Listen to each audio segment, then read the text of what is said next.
back to another episode of Street Tales. In this episode, BJ and I got to sit down with coworker, supervisor, mentor, and I'd say friend, Andy Baxter, aka Drew Breasy, has his own podcast called The Comm Center, which truly fascinating. What such a unique concept. He takes you through 911 calls from the 911 call, the dispatcher's point of view, body cam footage, and then if there was a trial, through the trial. Such a unique idea. I'll have all his contact information below. He's also at Instagram, What Say Andrew. I knew Andy Baxter as a corporal when I was with Hillsborough County, and we touch on what got him into law enforcement, his career in law enforcement. We share some personal stories, some behind the scenes that involve me, and he's such a positive guy. He's a very cerebral, I say this in the episode, he's a very cerebral cop deputy. And not that, I hate saying that it's unique, but it's such a rarity to think beyond just how we've always done things and try to push the boundaries, try new things, operate in the gray sometimes, not legally speaking, but just trying new methods, tactics, trying to make things better for the men and women who serve and do the job. I appreciate Andrew's time. I appreciate BJ's time. This one was a little more lighthearted and fun, which I'm trying to weave in and out as we progress and move this thing along. I hope you enjoy. Thank you so much. Welcome back to another episode of Street Tales. I've got a longtime friend. For me, it was a in and out mentor, but I still call you a mentor. A lot of good takeaways. You worked with BJ longer than me. This is going to be an episode with the boys, apparently, because that's just what it is. That would have been another good podcast called that's probably already out there. The boys. Yeah, I'm sure it's out there, but That's probably already out there. It's the first offshoot. But Andy Baxter, brother, I appreciate Drew Breasy. I love it. I fucking love it. I really appreciate you coming on and spending time with us, man. Man, I appreciate. I love both of you guys. First of all, you always had the fire, and you never lost the fire. And there's something to be said. And I'm not like the story I'm about to tell seems like you guys are like always in trouble. Like and like I'm. Oh, we were. You know what? You know who never was in trouble. And this is for both of you. You know who was never in trouble? The asshole that sat under the tree and did nothing. Yes, they were never in trouble, except for not catching up on their emails or whatever. So you guys were always after my own heart because especially there's a very particular story that I'm sure you don't want to relive, but like, go ahead. No, it became like lore. And it's just not what was said, but it doesn't matter. What was said down in the colonel suite is what it was said. And it's repeated in every leadership class. And it's repeated in every roll call. And by all rights, I was like, well, even if he said that, he was right. I mean, like, so, and then BJ's the same way. Like, he always, like, and I'm telling you, because I was the same way, you always stumble into trouble because it seems like for some reason the rules are always like very specifically focused. Yeah. When you're in the room, when you leave the room, they're a loose set of SOP. Yeah. And I always, so, you know, which is fine. It made me the man I am and whatever. It actually helped me a lot, like in a leadership role, to be able to stick up for people, for God's sake. But just to be able to persevere and be so good they can't ignore you. That's an old Steve Martin saying, but like, and you may not even know who Steve Martin is. I do. I know exactly what you're talking about. I mean, we're in that weird age where the transition from old to new. Good. I'm glad to hear you say that because I was in that weird age for like, you know, all through my career. I was in between the two generations. So I'd love to hear that. But you guys have always been ass kickers. Can I share your nickname? Has it been shared? Do it. It has been. Panda was the shit back in the day. I remember very, very specifically Tyler coming into a roll call I was in. And he's laid out this whole program he's got with probationers and all these, and it was after my name is, you know, whatever that incident was. I think it was after that, and I just remember looking at everybody else in the room and saying, "For God's sakes, look what this guy is telling you that he's doing." You know, which was almost a veiled way of saying, I know the minute you leave here, you're going to start talking shit about this kid, and he's fucking brilliant, and you won't see it yet. And they didn't, by the way. But I know they didn't. I would. I mean, if anything, I led the chorus. But so I was like, for God's sakes, just have fucking passion about something. I mean, just come in here and have passion about something. And then months later, we lost you. And I was like, "This is what you guys do. Mhm. When you sit down at the colonel's table with your coffee and you talk about deputy fuck you and you share the slanted story that makes your narrative sound a lot better than what Yeah. actually happens, Yeah. you lose deputy fuck you and you need a deputy fuck you." Mhm. Man, there's gonna be a lot of beeps in this one. No, no beeps, bro. No We're beefs, 18 no and beefs. we're 18 and over. Yeah. Explicit material, baby. And what I didn't realize, and I hope we're not too far into we are too No, far into this, but I didn't realize my camera was backwards, but that's fine. We'll you keep look going. great. Thank you. I couldn't tell. You should see the other way. Well, there you go. Awesome. Well, one, thank you very much. Two, we have talked about that story a couple times. Couple of times, yes. Maybe I still have some bitterness I'm working through on how that all played out. Dude, Yeah. I've been retired for however many years, I can't even tell you, and I still have bitterness I'm working through. Don't think it gets any better, man. Just No, I appreciate don't it. kid yourself. No, I appreciate it. Then I believe you rose to Lieutenant Baxter before you retired, which is how BJ knew, I guess, traveled Remembers, with you. I give you the Remembers, highest, yes. your highest rank. One, always a fan. I was always a fan, regardless of what anybody. I don't know anything else, because I've had like Doug White on, and he's like everybody thought I was an asshole. I was like, I had 4 interactions. I remember every single one, and I learned something. You were very much the same. You were also one of the few deputies, supervisors that I don't know how to explain this. You were very cerebral, Yes. meaning it wasn't just go find bad guy smash. It was like come up with a better way. Anyway, yes, full Yes. stop. We'll just stop. We'll stop there. But No, don't stop there. I'm just saying it was definitely I wanted you guys to do it right. That's no, all. 100%. Yeah, 100%. And so I appreciate you, and I think that you made me a better cop and a better investigator, and it's what's helped me throughout my career. So for me, it's thank you, and I'm happy you're here. But with that being said, I'm flattered, man. I really am. dude, I mean I it. think the world of both of you. Yeah, I do. I love that you immediately remember the story, and I'm happy to hear colonels remember me as deputy. Fuck you. That's fine with me. I'm okay with it. Dude, like I truly and honestly believe that should be a badge of honor because you know where those colonels are right now? They're They're in colonels. trouble right now. Yeah, they're nothing. No, they're long gone. Long You know gone. what I Okay, mean? yes. And nobody is and if they pick up the phone, it's like a 50-50 that one of the current colonels is gonna do anything for them. Like, that's the kind of shit people forget. Like, you're gonna get back into the real world at some point, and you're Mhm. gonna need to be a fucking dude again. And Deputy Fuck You is the same guy that's gonna come and save you. Now, Exactly. about your story, Go this ahead. is, Go ahead. people don't know this. This is obviously pre-body cam, right?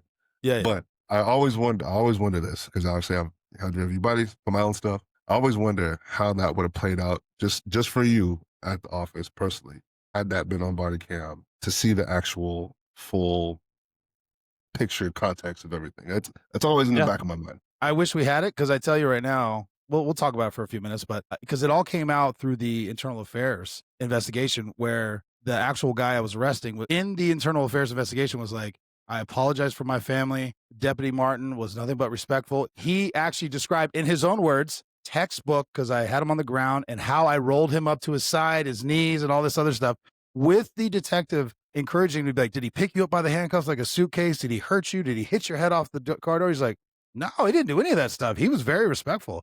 I apologize for my family. This is the guy I arrested. And then the mom, who was the one that I guess made the complaint, was like, if he wouldn't have been so big, I would have kicked him right in his fucking head. And so did you feel like he disrespected you? Well, no, but nobody had a problem with it except a couple supervisors that had issues with me. And that's how it all came out. Nobody had an issue. That's generally how Yeah. most of our shit works. And that's Yeah. that's I a actually laughed. that is a glaring gap in today's law enforcement. And first of all, society hates us, but not all of society, but I mean, it's tough enough as it is. Yeah. And how do you expect, you guys are both at mentor stage or, leadership roles. Mhm. How do you expect to develop anybody into, like, what do you tell them? Like, Yeah. I remember having a very specific conversation with a major at the time, and we were talking about me sitting in roll call, looking at everybody and just kind of worried about, it was post George Floyd, just kind of worried about like, well, what do you tell them as in just go out there and do your job because we got your back? Because I don't know that we have your back. Nobody knows if we have your back or not. Yeah. The people that have your back don't know if we have your back. We don't know Yeah. if the state attorney's going to do us. I mean, there's cases all over the Yeah. country, which is another reason I got into, this social media thing. But so that's bad enough. But when it comes from within, it's the worst.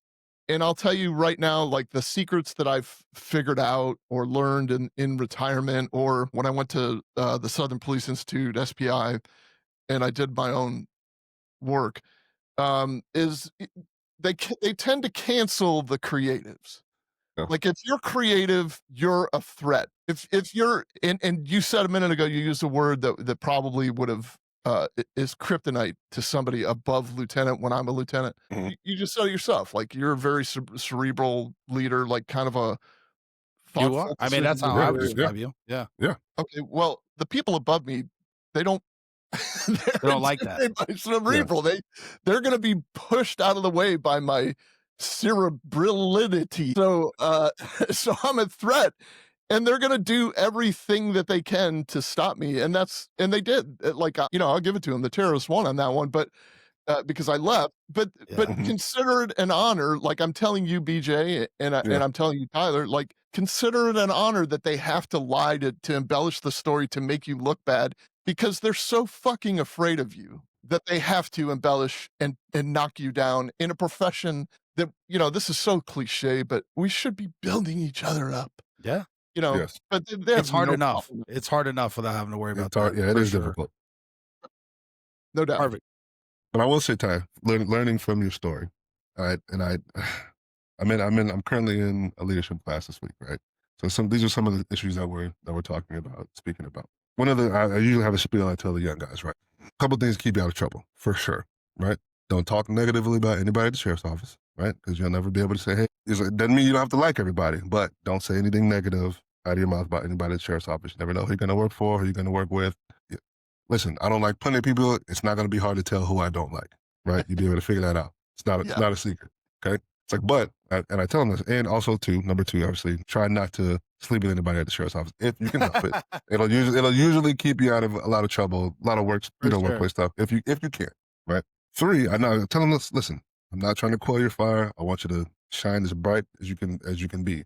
Just be mindful of how you're being perceived in these rooms. I've seen it happen to too many people I know, people you just see it happening, and it's like, I think it was Jenna Petrella at the time. It was like, if you do something bad, don't worry about it. Just keep plugging away, because next week somebody else is gonna do something bad, and eventually it'll be old news.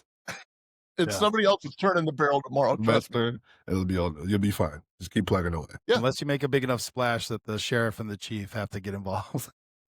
That happens too.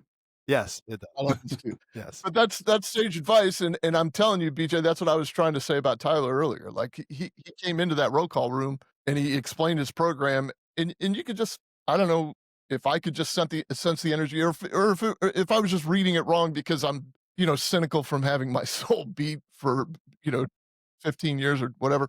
But it's like this guy is out here trying to make a difference, and he's got an innovative way of doing it. And he's taking his time to come in and teach other people how to do it. And you're still going to have people squirming in their chairs, because not only is he a threat to the people above him, he's a threat to the people that work with him. Yeah. So they run their mouths, and they try to subvert. And so when your very wise words, like, you don't have to engage in that. You don't like if somebody starts talking shit about somebody that you respect, you can do one of two things. I mean, you don't have to confrontation every single time. You could just politely bow out of the conversation, or you could just kind of stand up and say, hey, look, you may have a difference of opinion with him, but I've always enjoyed the guy. I've always had good experiences with him. We kind of had the same conversation a minute ago. Absolutely. Just mouth shut. Yeah. Thanks. Exactly right. Exactly right. Well, Andy, let's talk about a couple things real quick. Where did you grow up? How did you grow up? What kind of led you to law enforcement? Because once again, I'm going to stick with it. Cerebral guy. It's unique to have someone with your thought process go into law enforcement. It just is. It's not a norm, unfortunately. I think that's lacking, but it's appreciated. That's awesome. I grew up in Western New York, Niagara Falls, New York. I did not. And I turned 17. I'm sorry. When I turned 17, I graduated high school, Niagara Falls High School. Go Power Cat. When I graduated, I went straight into basic training. So I turned 18 in basic training. That's how badly I wanted to get out of Niagara Falls. So I did 6 years in the Air Force, and my brother was a recruiter, and I always wanted to be a cop when I was a kid. I used to sit on the porch with my dad and listen to the scanner, and like I just love this cop shit. I really did. And every year for Halloween, I was except for a couple. I mean, I was a cop. Like there's pictures of me on Instagram of being a little cop uniform with the glasses and all that. So I always wanted to be a cop, and I went into the Air Force guaranteed to be in law enforcement, and I failed. I failed in the shooting range. Oh, wow. I tried and tried, and they had a very unique way of teaching, which, when I say unique, it was completely fucking incorrect. And look, I mean, I would blame me, but I'm a right-handed guy, and they were forcing me to use my right eye to Yeah.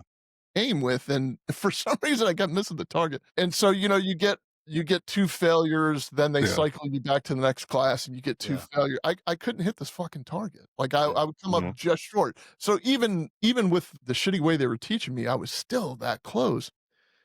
And then, just growing up with church stuffed down my throat, I say that, like, half jokingly because it really was, but at the same time, like, you really just don't realize how much you need that until you need that. And, I just came to this conclusion at one point. I'm going to stick with the Air Force. Like, this is happening for a reason. This is a very specific reason why God does not want me to be a cop in the Air Force. So I was a radar operator.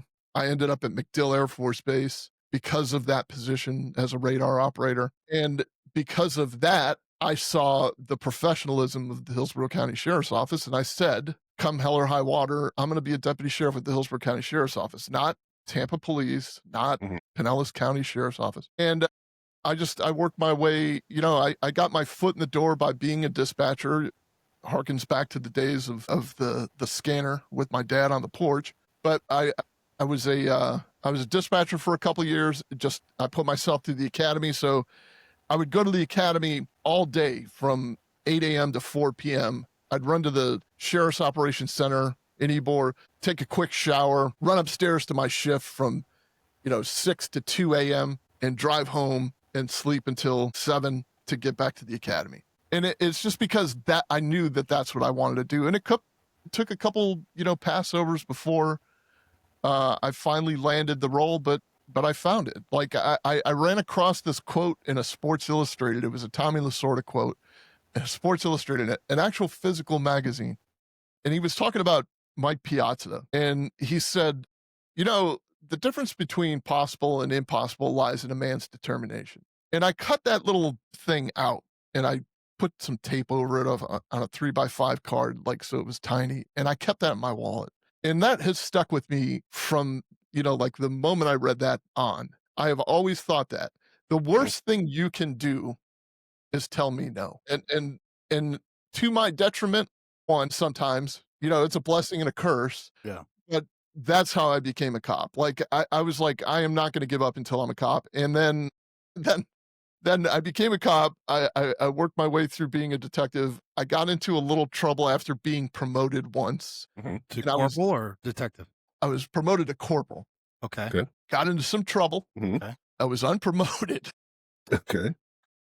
And Okay. I was sent back down to being a deputy. I say sent back down, like Jesus. Yeah.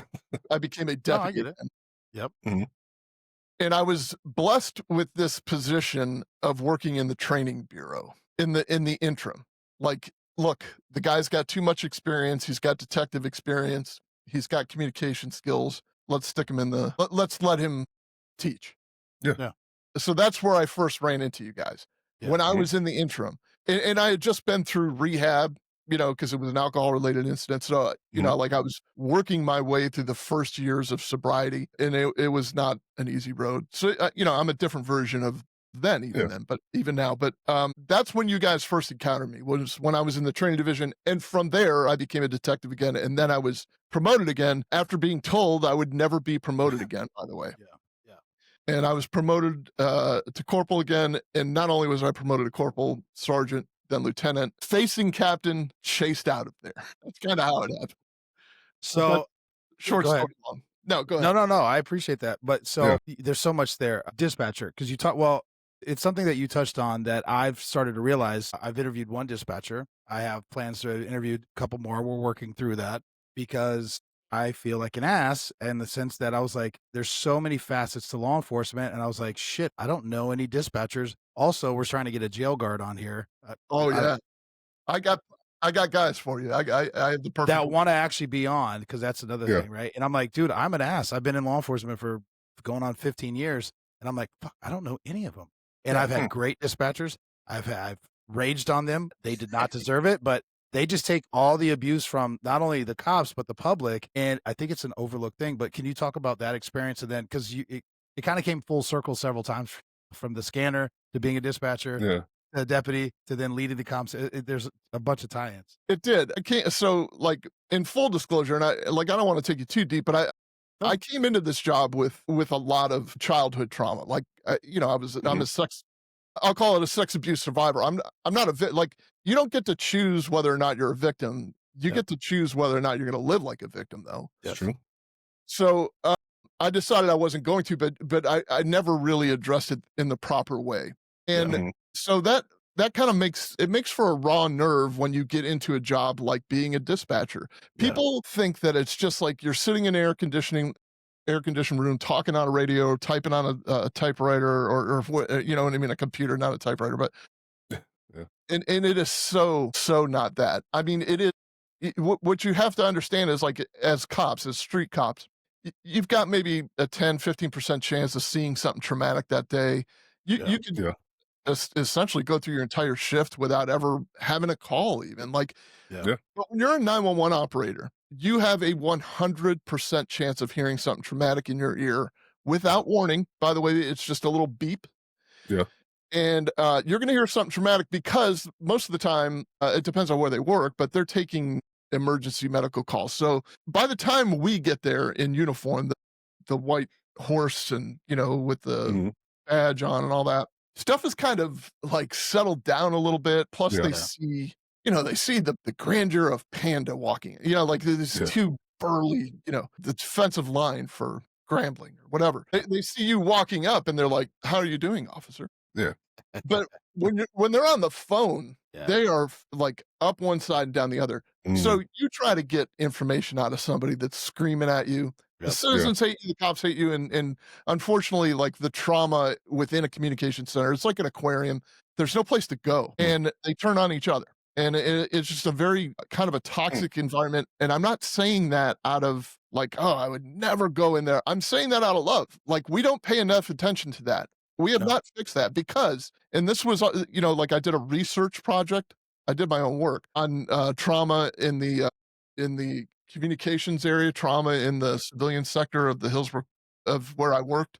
The conclusion I came to is this: if you're an administrator or a command staff member or a sheriff or a chief of police, why would you neglect the first contact that everybody has? So if they're in there and they're eating their feelings, because they are, I'm not saying that to punch down, to say fat or whatever. If they're in there eating their feelings, go in there and find out why. Like, it'll take you a day and you'll figure it out.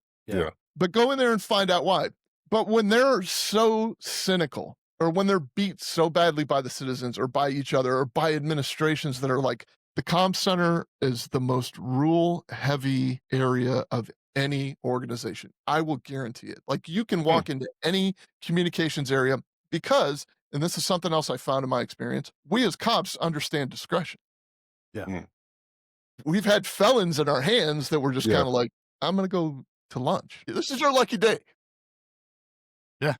They are like, you showed up 6 minutes late from your break, but I was on the phone with my dying mother. 6 minutes late. And so they get all these internal affairs cases. And that's why I say they turn on each other. But trauma creates that. And if you don't have an outlet for them, or if you don't just pay attention to them. But for God's sakes, when I was working up there, like, I'm almost laughing at it because it's so disgusting to me. They went an entire holiday without a kitchenette, and because of the plumbing in the building where we all worked. And you might think, well, that's, you know, like, creature comfort, or no, that's a big deal. No, that's a huge deal. It's a huge deal. It's a huge deal. And all of the, like, the sheriff's secretary and like everybody else, the sheriff, like, they all got to have a nice turkey or ham dinner, or, got to do dishes afterwards and clean their own silverware. And if you treat them like zoo animals, they're going to end up acting like zoo animals at some point. Yeah. And that's Yeah. the first phone, like either through 911 or the non-emergency number, which by the way is mostly AI now. But when you call that non-emergency number, if you want somebody that's off the reservation answering, being the face of your Yeah. agency, good Yeah. for you. You're spitting into the wind though. And I'll tell you this, I've never taken this any further. I've always wanted to research this, but how many use of force incidents have been created on that 911 line by the pissing contest between the dispatcher and the person on the phone? And then you get there and they kick the door open because they are on fire. And they want at you because they think you were the person that they were talking to. Yeah, never considered that. So that's kind of why I have this. And again, it's just like both of your approaches. Yeah. I see a problem and I want to fix it.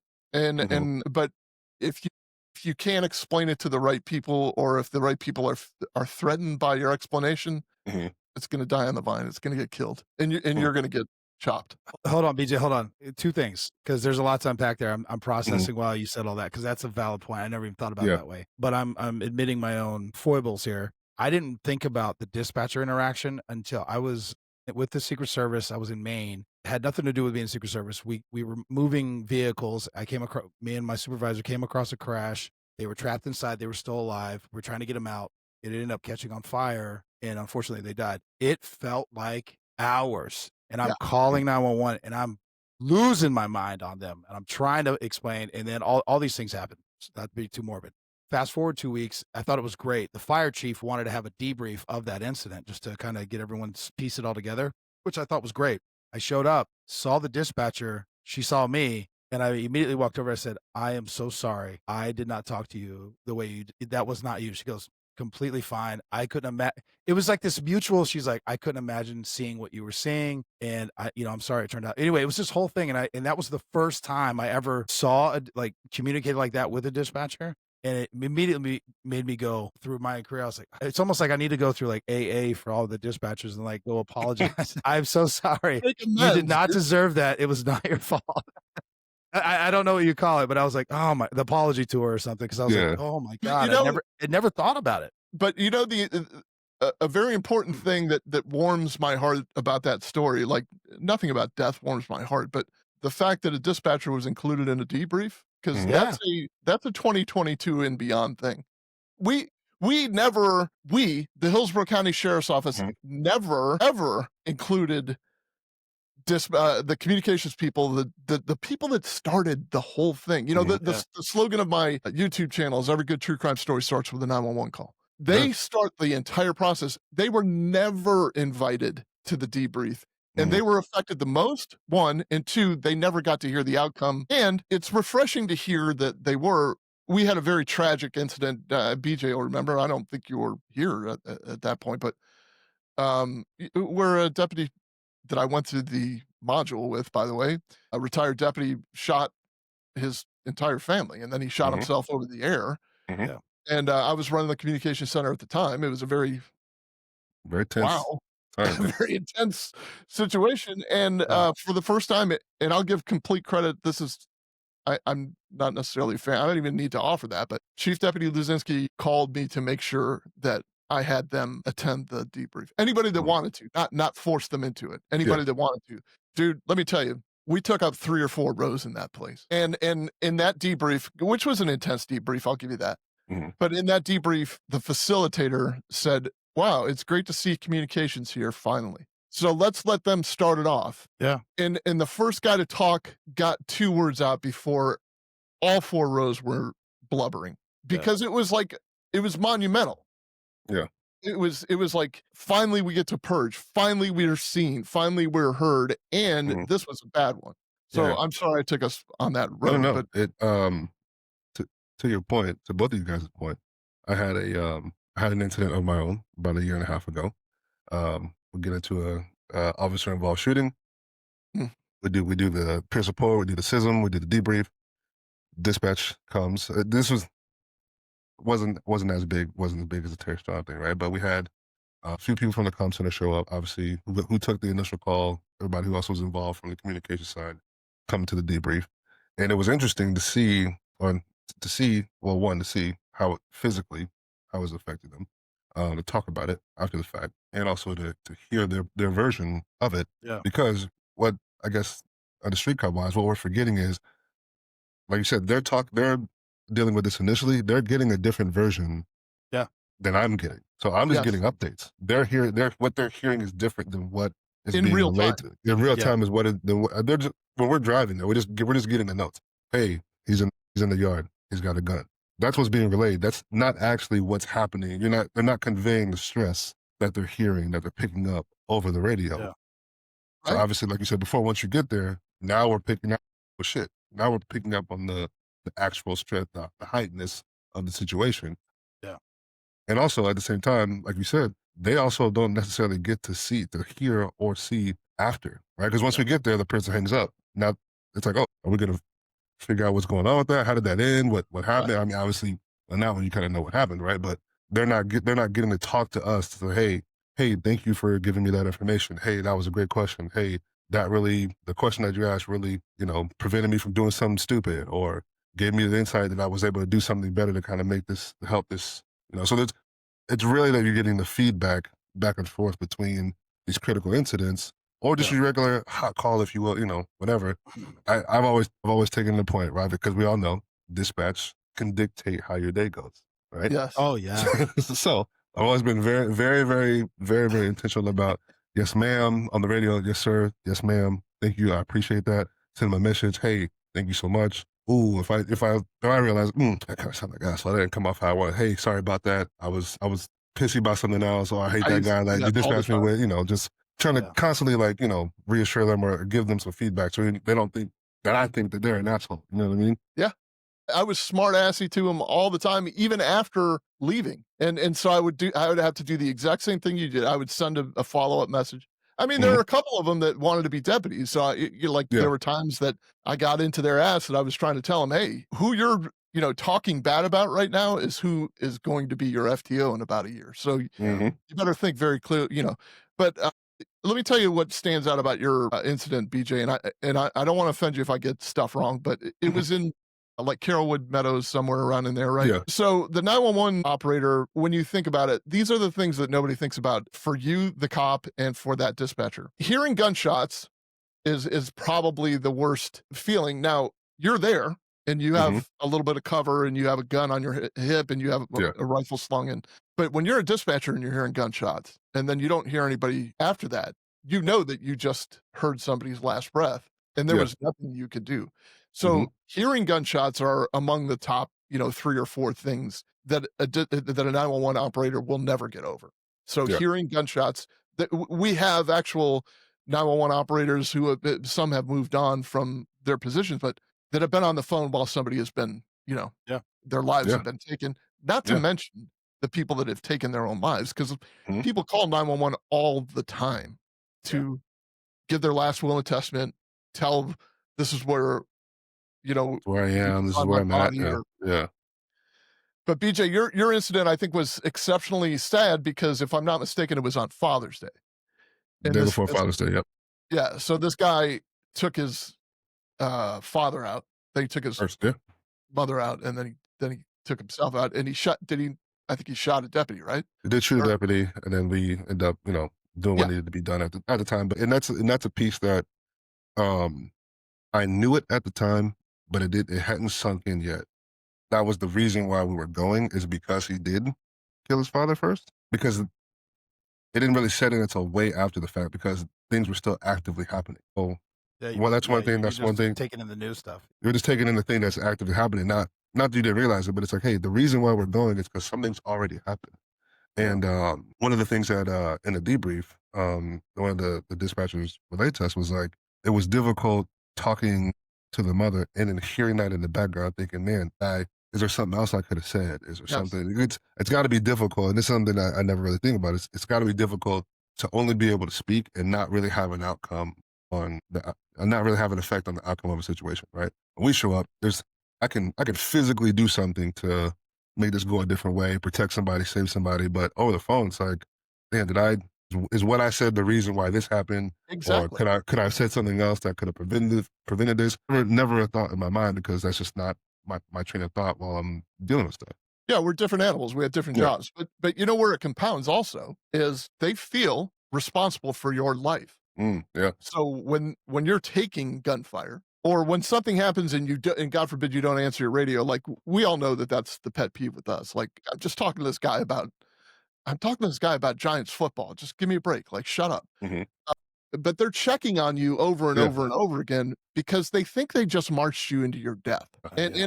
and I can tell you that not only from my own experience, but from debriefs. There's Mm. so much turnover in that profession. Like I had to start doing exit interviews. Like, hey, what was it? And like there are issues in training and that we could have fixed, but they chased me out. But there were other things like anytime somebody's going up to a place where somebody's armed, there is an intense energy. We probably feel it every time we're walking up, do a traffic stop or whatever, but they get this intense energy that they're never going to be able to get over, that Mm. they're actually marching you to your death, even though you're completely responsible for your own safety.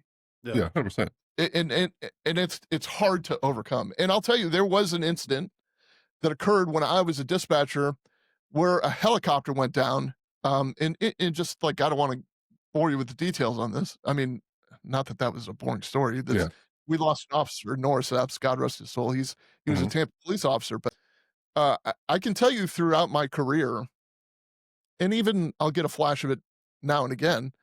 I felt responsible for that. There's survivor's guilt that transcends any logic that you can imagine. So you get when I connected with that when they Mhm. said like we just felt like we were marching them to their death, and then when they didn't answer, we were like, that's when the 5 seconds becomes 5 minutes. You know what I Yeah. mean? Like you're in your Yeah. brain, and and honestly, this is how I can steer the conversation. That's the same adrenaline that we feel. And it's Yeah. the same it's having the same cortisol and it's having the same effect on their heart that we're having. Yeah. It's just that the acute danger is different for BJ than it is for the Yeah. dispatcher. So in the long run, your heart is being eaten up by that adrenaline Mhm. and their heart is being eaten up by the adrenaline.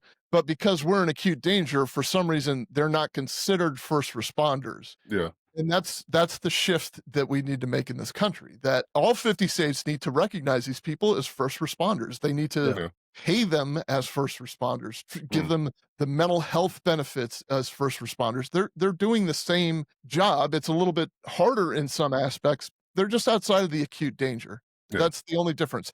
They get a long term. They get a Yeah. they get a death by 1,000 paper cuts, basically. Yeah. Whereas we might take the stapler. You know, Now that I'm thinking about it, it would be difficult to have, like you said, that rise and fall in adrenaline, but without resolution. zero closure.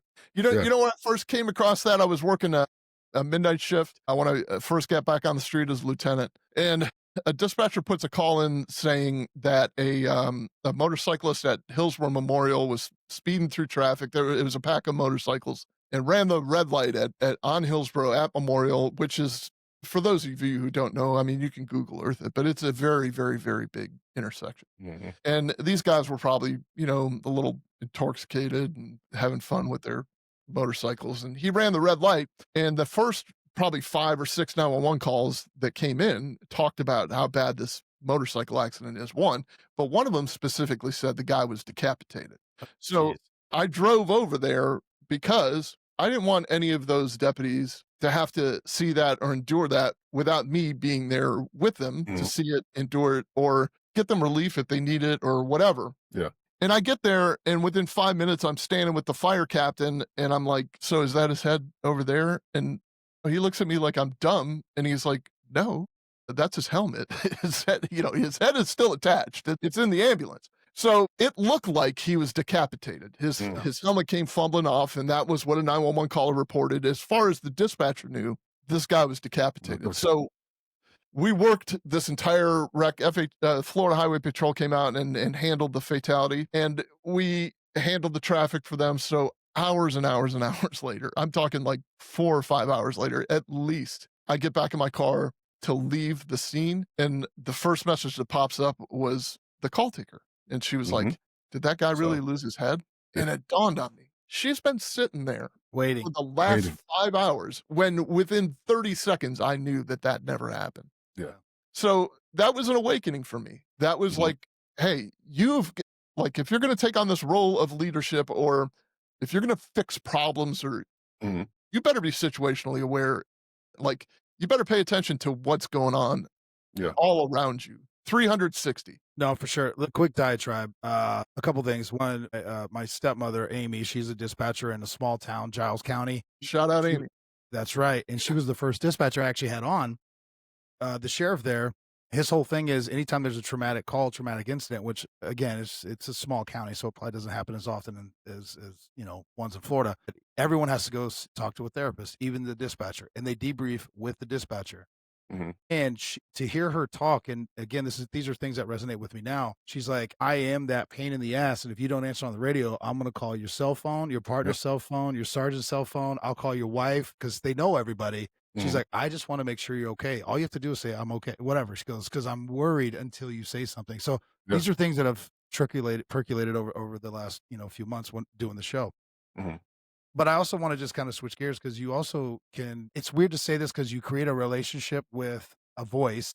It's always odd because it's two stories. One was it was a animal got hurt and I went through and I think I dispatched it. There was a few of us in the county that would do that. And this dispatcher goes, "Hey, how fresh is that?" And then she's like, "I'm gonna go pick it up on my break or whatever." It's just like some, just a little side thing. But we knew each other that way. Again, I say we knew each other only via Yeah. Only. the radio. Right. But What's it's things sad like is that. it was a skunk. Yeah. And then for me, you don't have to say names, but we called him the bishop. He was a persona. You know who he is. And the way he it could be something that's maybe not funny, but the way he would articulate it and put it in his notes, I'm like, oh my God, bro. You realize you're on the radio. But I will say, like, you're like, oh yeah, the bishop's working tonight. Like these are Yeah, I little love things. that. Never met him. But I'm like, this This is exactly what I miss about, Yeah. like the dumb saying all the time is like, I don't miss the circus, but I miss the clowns. Like, this is what I'm talking about. Like knowing that there's a bishop, you know what I mean? And Yeah. like, Yeah, and yeah. that's the bishop tonight. You hear that He did. voice, you're like, yeah. At least I want tonight. He was the best. He was the best. Switching Yeah. gears just a little bit. So you talked about going to the SBI Leadership Academy. Can you tell people, for those who don't know, what it is? And I don't know if you're allowed, but can you talk about what your project was? So the Southern Police Institute is Yeah. an arm of the criminal justice program at the University of Louisville. And they've been around for quite some time. Like I'm talking 75, 85 years, something like that. Mm.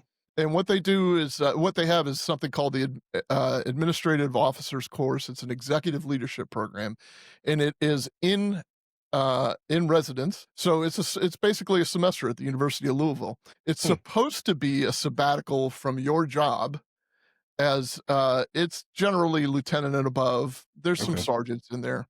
I had some pretty interesting stuff happen while I was there. Yeah. So it's supposed to be lieutenant and above, but sergeants on the verge of lieutenant-y stuff. And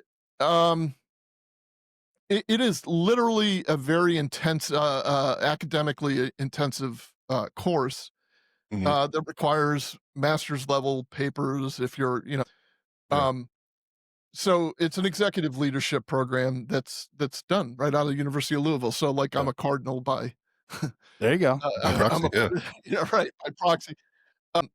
And like they say, so if you want the FBI's way of doing things, the FBI Mhm. Academy or the FBI Yeah. National Academy is a way of doing it, and they're more physically intensive. Like it's more physical driven, but it's also it's the same stuff. You're getting the bureau's perspective. Whereas this is actually an academic perspective, and it's basically look, any of these, to include the Clarity Bureau, which I want to talk about in a little bit. It's the synergy. It's pulling people from all different agencies who are right in the same time and space as you to be able to work through leadership problems, to be able to work through, I'm not singling you out, BJ, but like, do we start talking about opening it up to letting people wear beards because it's 2025 and people don't look Yeah. crazy with a beard? You know what I mean? And this is where stuff like that is born. Like well, at my agency, we blah, blah, blah. And at my agency, we blah, blah, blah. And then the professor's up there saying, well, did you know there's a study that says, so, there's definitely like structured courses that you have to take. Now, my project, which was separate from SPI, which I actually used in SPI as my final project, because I plagiarized myself. It's my project was separate. That was a promotion project for captain, and it was required by the Hillsborough County Sheriff's Office that if you're going to be eligible for captain, you have to meet this criteria, and you have to do this. I think it's like 28 page. I don't know if there's a word count or something that's supposed to be related to improving the office, which essentially should, it should, I wholeheartedly agreed with it. I thought that it was a pain in the ass while I was doing it, but I had been prepared. I went through, I got my master's while I was working there full time. So I know how to research and be a student while I'm managing the caseload or the leadership problems or whatever. But it's also your show of trust and competency. Like, here you go. I identified a problem. I'm giving you some solutions. Use it if you want. Throw it away if you don't, or wait till the guy retires and then implement half of it. So it doesn't look like he was the brains behind it. Yeah. Maybe that's a little cheap shot, but I understand the feeling. So there are two distinct differences. There is a captain's project that I talk about, and then there is SPI, Southern Police Institute, that I talked about. There's a couple others. There's like a Northwest Policing Institute that's run out of University of Washington, I think, or somewhere up there, or there's some other places, but that's what that is. I was exposed to the leadership training because I did go to the FBI. I made it 9 weeks. I've talked about it on the show. It is what it is. But the leadership training was going on in conjunction with our training class. And so every night at the G Bar, it was all these chiefs and sheriffs and foreign police all these. They had some wild stories, and they were some wild people. I'll just leave it at that. And I was like, I don't think we can be here, guys. We need to go. They're in a different bracket than we are. Yeah, they can get away with it. But see, that is part of the problem also. You know what I mean? I mean, they're from a different generation probably, but that's kind of part of the problem. Like, when you're anointed and you go through that program, it's kind of like you get this feeling of like infallibility, and it's like, who the fuck do you think you are? Like, I mean, there's somebody that I'm thinking of very specifically that worked on the street when I was a corporal. And I, at least you guys knew what you were doing, and you weren't out there like potentially violating. Violating someone. I mean, I was assigned to put a leash on this one individual that rose to one of the highest ranks in the entire office, like, and it didn't work out for him. So, you know what I mean? Like, when you start, and by the way, that's kind of what inspired me for like my next chapter, which is the Clarity Bureau. I see the need. I don't want to use the word coach. I will never use the word coach. But I have like a program that I'm developing. It's a steady leader accelerator. And I see the need for not just first line supervisors or budding first line supervisors, but middle managers, executives. And we have the unique gift, the three of us and everybody else that's served, of solving crisis situations while we're pouring coffee at Wawa. You know what I mean? So when you get into the corporate realm and you're in middle management and people come to you with their hair on fire and they're looking for a solution, and you're like, holy shit, this is a big deal. BJ just talked about a story where he was at a house where a guy just unalived his father, then shot his mother, then shot him. Like, what you got, buddy, is not a big deal. Yes. And puts things in perspective. Yeah. And when you can, and if I could kind of put that in a bottle and pour it all over the internet, so people get a taste of what it's like to kind of just like slow down for a second, take a couple deep breaths, and think clearly and make the best ethical decision while keeping the people in mind, everybody that's going to be affected. That's what I aim to do. It's just it's going to be a leadership framework that I present in probably a 6-week course of some sort. But again, it gets back to the synergy. So there will be one-on-one aspects, but it'll also be group calls, group settings, because that's where we learn them. Dude, let me tell you, I heard a story growing up around minor league baseball, not playing. I was a bat boy. But growing up around minor league baseball, the manager and pitching coach were having a discussion one day, and they were talking about where you do the most learning. You don't do the most learning on the mound. You do the learning sitting in the bullpen.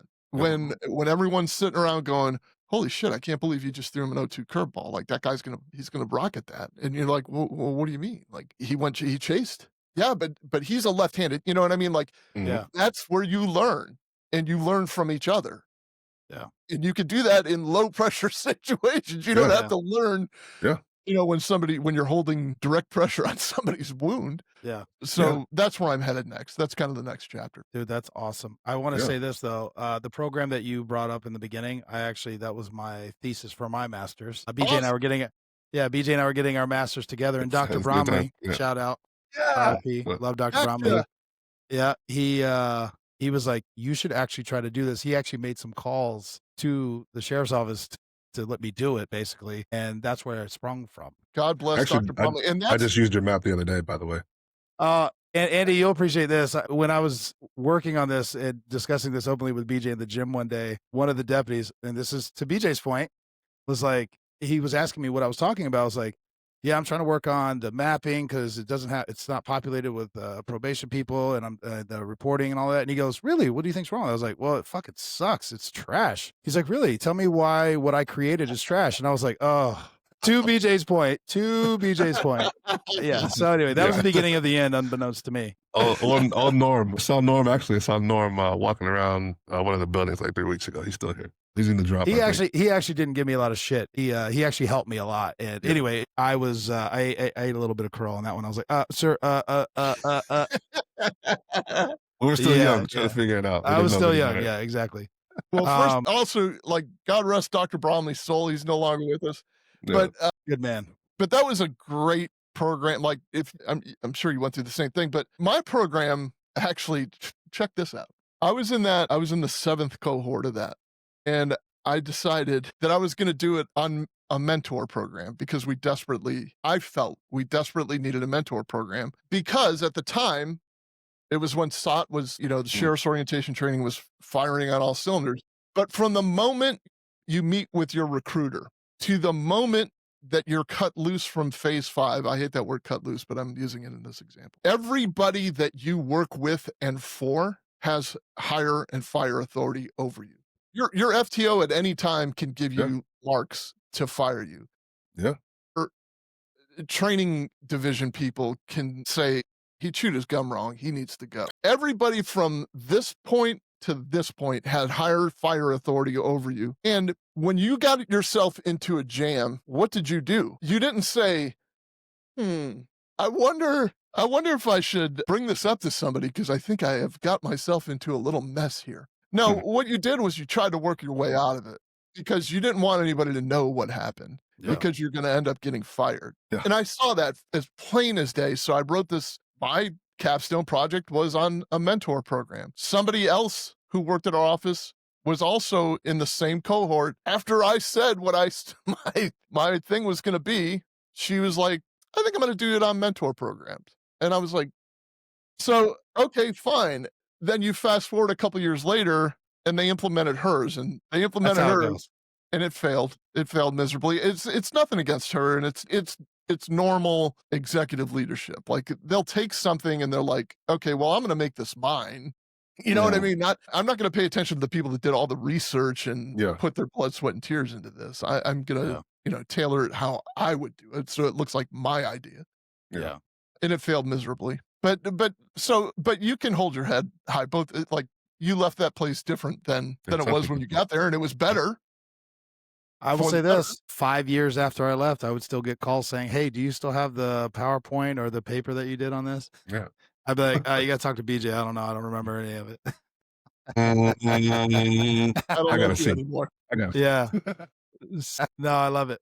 Andy, let's talk about your podcast because I'm interested on that transition because you, again, clarity, we saved it, but you retired at 2022, 23, something like that. We didn't narrow it down, which is a good place to be. Yeah, 2022, I think it was. So it was 28 years and 11 months. And I always explain that. It wasn't 29 years because the following month would have been my 29th year. And it wasn't 30 because I realized that those are arbitrary numbers. Yeah. Like I was in a deferred retirement program. I'd been single without kids for a long time, so I was doing pretty good financially. And frankly, to chase a round number like 30 or even 29 at the sake of my well-being, at the Yeah. sake of my mental health, Yeah. just to get to a round number, Yeah. like fuck that. I Yeah. left. And Yeah. and no, I didn't make, the extra whatever would have been $100,000, whatever. Like I left that on the table, but I was like, yeah, I'll get that back in good health and good time, and I'll make that on my own. Like I don't need to be a slave to anybody else. Yeah. And by the way, like I want to get out on my own and be able to speak freely on social media without the threat of overshadowing somebody, or you know what I Yeah. mean? Yeah. Or Yeah, we have one voice and it's not yours. so I wanted to be able to say what I felt needed to be said without Mhm. any fear or repercussion. Yeah. And that was worth it to me. Like I'll make the money. The money is arbitrary. I'll make that up at some Oh, point. yeah. Yeah. I really don't care. So I started, I became this Drew Breasy. Drew Breasy, by the way, is like, you can appreciate this being sports guys. Like Mhm. Love it. Drew Breasy it was one of the sergeants, Dean. Okay. He was like, he's a baseball guy and everybody has to have a nickname. And Drew Breasy stuck. I mean, it was Drew Breasley at first, but then it just morphed into Drew Breasy because it was easier to spell for me. Yeah. Uh, I became like Drew Breasy at first, and I'll tell you, I'm going to be very candid with you. At first, I didn't want to give away who I was or where I worked, and it was because I was protective of where I worked and who I was. Yeah. 100%. There came a time where I was like, okay, people don't know you, and there's no way to verify who you are without telling them who you are. So Yeah. I kind of transitioned into like letting people know where I am. Then it became a little bit easier to talk about where I worked. Now there's a different reason I don't tell people where I work, and it's on the opposite end of the spectrum. And Yeah. it's like, look, these aren't sour grapes. I'm just not real proud. I helped build that place. Yeah. Mhm. And I have the right to say that. And I'm not real proud of where it's at right now. And I think that they'll persevere. And I feel horrible for the guys that are there now, men and women, because they work hard. And Yeah. it's a high majority of them. There's just like a very small sect that is infecting that entire pool. And it's making it very difficult for a lot of people. Yeah. But so I got into social media and I started the Comm Center, as I alluded to earlier, which is every good true crime story starts with a 911 call. My partner is a Midwest dispatcher, 911 guy. And he's got a great personality. He's an artist, he's funny. He's a creative. Yeah. So obviously they try to cancel him all the time. So we see each other on that level. And Yeah. we take the call from the 911 call because he can give that perspective. Then I break down the body cam. And then if there's a trial, I can give like the perspective. I used to teach, interviews and interrogations. I taught courtroom testimony and demeanor. It really is just kind of like a purgation. It's a way to get stuff out, to be honest, Yeah. that has been blocking me for a long time. Mhm. But that's the fun one. The business one is the Clarity Bureau. It's where like I want to develop leaders to remain steady, ethical, and decisive when everybody else is overwhelmed. So that's going to become the business, the leadership accelerator. I have the website, it's under construction, but you can always go to thecommcenter.com, thecommcenter.com. We're on social media everywhere. We're on Facebook at the Comm Center 911. People under 50 still use Facebook. Yes, We they are do. Yes, they do. we are on Instagram at the_comm_center. You can find us everywhere, which will lead you to me. But our big thing is YouTube. It's youtube.com/@thecommcenter. And we cover a wide variety of stuff. I had always wanted to do one of our more successful and evergreen videos right now is I had always wanted to do a tribute to the 9/11 dispatchers on 9/11. Ooh. Yeah. Mm. And I pulled some footage from a tribute that NYPD did. So I kind of used their stuff to, Yeah. to amplify. But it kind of shows you what these, like what's at the core or what's in the heart of these dispatchers, like of what they literally have to deal with.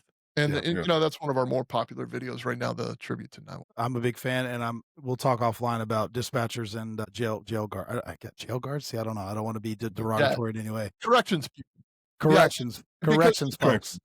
There are corrections jail officer. personnel, there's corrections people, but I got that guy that I teamed up with. He is not only a 911 dispatcher, he's a former Department of Corrections sergeant. He was chased out of that profession because people canceled the creatives. And he has a podcast with another guy who's an active Department of Corrections sergeant. Oh, And dude, I'm in. it's hilarious. Like you really gotta. I honestly wish I could remember the name of it right now so I could give it to you. But We'll do a shout out. We'll yeah, have him on the show. yeah, you've got to have Jake motherfucker Welder on your show. He fits right in. I love the name. Yeah, he's got your beard even. That's right. That's right. This is tamed down. This is tamed down. I will say, because I was in your courtroom etiquette class, and it was very great. What I will say is it fully depends on the judge in my experience now, because shit goes off the rails, baby, depending on the judge. Dude, in federal court too, by the way, is like 100%. it oozes constitution. So you like I got my ass handed to me in federal court. Like, hold on, wait, I just had this moment of like, you got to rewind and tell the story of when I was at SPI, by the way. So I'm rewinding because this is a federal court that triggered my thought. The guy to the left of me was a homicide sergeant with Louisville Metro PD. There was another sergeant with Louisville Metro PD, like behind him. Then in the back corner, there was a guy that was in professional integrity. And while I was there, we were all quarantined because COVID had just hit. And while we were quarantined, you know, we all used WhatsApp, not to be, not because it was nefarious. Yeah. But the class was all on WhatsApp. And they were like, hey, say a prayer for one of our guys. He got shot in the femoral artery last night, serving a search warrant. He's going to be okay, we think. But Jesus. And so we all did. We all chimed in and blah, blah, blah. And then a week later, I was made to return home and do all of my coursework on the midnight shift. But that guy was Sergeant John Mattingly, and that was the Breonna Taylor shooting. Oh, my God. Yeah. So I've kind of forged a relationship with John Mattingly. If you ever want him on your podcast, I'm sure we can work something out, because I'm telling you, that's a wonderful human being, first of all. Yeah. Second of all, he's not going to pull any punches and tell you what the media thinks he is, because he's not what the media thinks he is. Yeah. But just the most humble human, like just a very down-to-earth, probably a great sergeant, like somebody that you wanted to be behind. Yeah. Christ, he was the first guy through the door. That's how he got shot.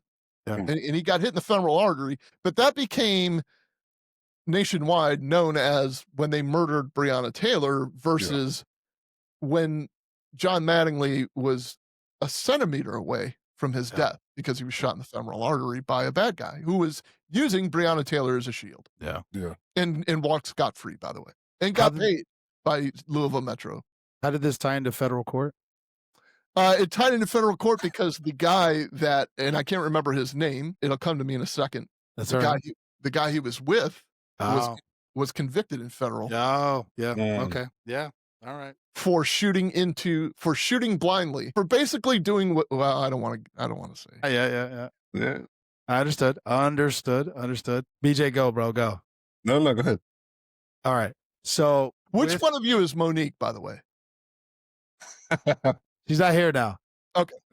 All right. Mo, shout out Mo, love her. She in her retirement is now substitute teaching at her son's school, and she's also PTA president. She's fantastic. She is the best. I've always had a lot of respect for Mo. Yeah. Great. Well, again, I've talked about this. I keep wanting to call you Corporal Baxter, but I'm calling you Andy because I don't want to demote you or anything, but it's just that's how I remember you.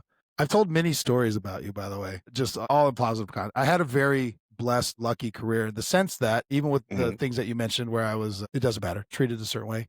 My core group, my mentors, my friends, we knew they were cops, meaning they understood. They didn't pull any punches. They didn't tell me, fuck it, suck it up. You get paid I had a very healthy relationship with my coworkers, the ones that I considered my close friends. And I was very lucky with the mentors that I had and the teachers and the supervisors for the most part.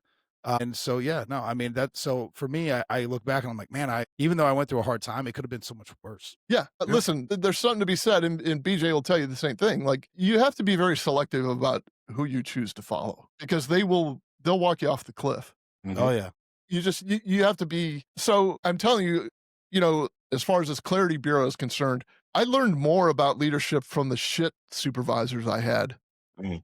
than I did about than I did from the good leader. Like, the good leaders just basically treated you like a human being and understood, Yeah. it connected you in that way and were able to, at least see in your soul or kind of read your intentions that way. But the shit supervisors and shit mentors sometimes Mhm. that just fall into the cancer. They fall into the gossip or the like. Yeah, like it's really easy to do. I cannot tell you that I can't tell you I was the bishop. I can't tell you that I was like clean souled my entire career. Mhm. But yes, you're blessed, but don't take away from the fact that you chose that. Like you knew who to associate with, or something guided you. Yeah, something. I'll take it. It was Yeah. me. I will take it It was for BJ. sure. Yeah, It was definitely BJ 100%. The calm presence. yeah. I am pretty confident. That's crazy that you say that because people say that about me all the time. They're like, "How was you there? Just even kill." I'm like, Yeah. "Yeah, I don't. I very rarely ever see a reason to amp it up." I was like, but when I amp it up, it definitely gets amped up. That's for Dude, sure. I could tell you this. It was I could tell you exactly where I was when I heard this on your podcast, where you were talking about being a bomb tech Yeah. and saying everybody else is freaked out, like like the old Hollywood, like white your right, red your dead. Like everybody else is freaked out, but you're like, no, I'm either going to Gonna get do it this right. successfully and the paycheck's going to clear, or I'm going to do this unsuccessfully and the paycheck's going to clear. The outcome is the exact same. And that, like I heard a story about a monk one time. Yeah. It was kind of floating down the river on a Mhm. canoe, and some kids were splashing around, and the canoe tipped, so he got all wet, and he was pissed at the kids, and he's like, you know. Then the next day, he's floating down the same river, and there's a branch sticking out, and he's looking the wrong way when the branch hits him in the chest, and he flips out. He just starts laughing at himself like, "What an idiot!" Like, I'm not even looking, I'm not even paying attention to the branch. So he has this realization after he tells somebody the story that Yeah. the outcome was the exact same. It was his reaction that changed. The outcome is the same. He got wet and his boat tipped over and he got back in and he got back home safely. Yeah. And that's it. What happened in between, it was all him. You could take Mhm. it this way or you could take it this way. And BJ just takes it this way. Well said. Yeah. Respectful of your time. Anything you want to end with, sir? And please don't go anywhere. I have questions after. Be on the lookout for the Clarity Bureau. There's going to be limited spots. I'm not doing it for free. I've been course giving not. my shit away for free Of course not. for 35 years. So There you go. just like, I'm not trying to brag or scare anybody away, but the value you're going to get. And if you don't believe me, you don't have to engage in the program. There you go. Simple. But there's going to be limited spots coming up. Probably going to be doing a Black Friday specials. I Be love on the it. lookout for that. BJ, Nothing. BJ, A anything you pleasure. wanna end Pleasure. with? A pleasure. Thank you for your time, sir. Always good to see you. Think the world of you, BJ. Definitely We one of saw our. Usher together. I We bet you did. Tyler doesn't know that. We saw Usher live did. together. We debated whether Usher was lip syncing. There was a girl smoking on the patio. Look, That's I live in a high rise, and it overlooked the park, and there was a chick smoking on the patio, Yeah. which like everybody else would think, like, who gives a shit? You're outside, but my theory, like my leadership mind was like, where are we gonna go if she fucking drops this on the tablecloth and the shit catches on fire? Where are we gonna go? Because there aren't stairs, and I don't see any fucking parachutes, and she's Yeah. just like smoking and drunk, and I'm like, fucking put the cigarette out. Like that was probably a PTSD moment anyway, that just I snapped, but still, like, Yeah. I got all these rules I got to follow in this condo, and then you come in here and smoke it up while I'm trying to watch Usher. I think we're gonna end it with that. That's amazing. Little dropout.